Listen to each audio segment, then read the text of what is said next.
Well, good morning, everybody. Today we're reading from John chapter 18, and it's a scene that John witnesses firsthand.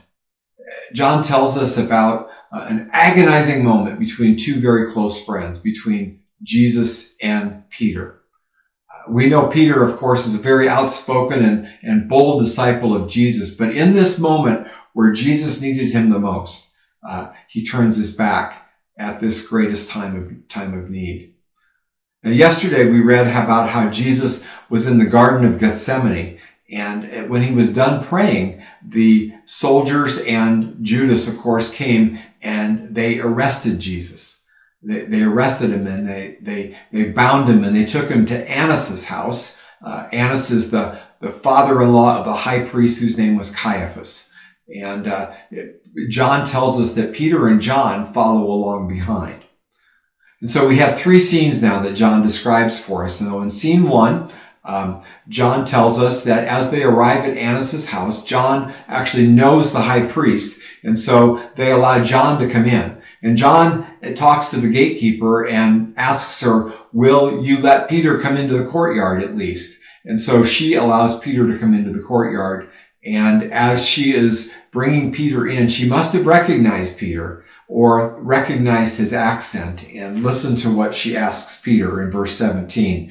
She said, "You're not one of that man's disciples, are you?" And Peter says, "No, I am not." Wow. Now, that takes us to scene number two. And John tells us that Jesus and he go inside to Annas' home, and Peter remains outside, warming himself by a fire with several others. And inside, they're questioning Jesus about his teachings, and Jesus doesn't deny anything. In fact, he owns up to everything, and everything that they accuse him of teaching. He's not afraid of what they can and will eventually do to him. Listen to verse 20. Jesus says, everyone knows what I teach.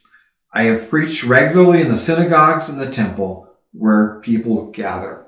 Jesus is owning up to the whole thing. So in scene three now, John takes us back outside to Peter.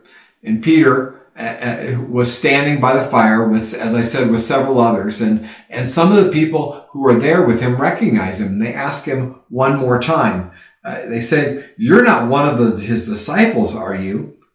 But he denied it, saying, "No, I am not."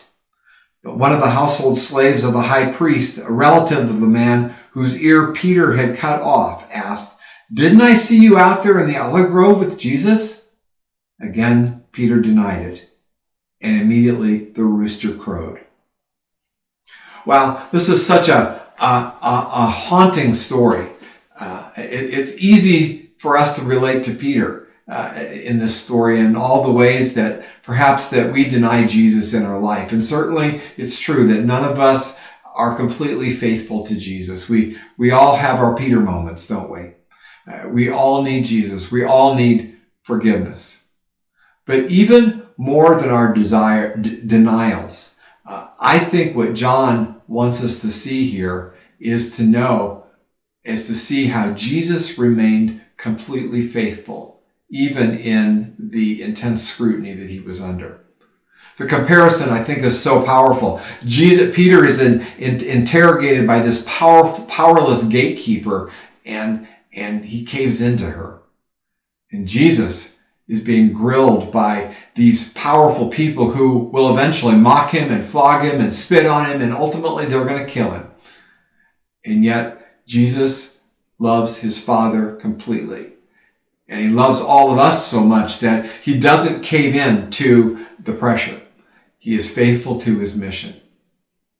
3 chapters later, John is going to tell us the rest of the story. John tells us about another charcoal campfire scene. By a fire, Peter had denied Jesus 3 times, and now in this chapter 21, by this fire, Jesus will ask Peter if he loves him 3 times.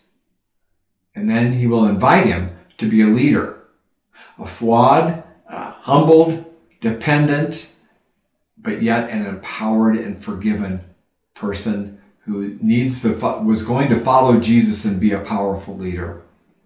Now, here's what I hope you're hearing today.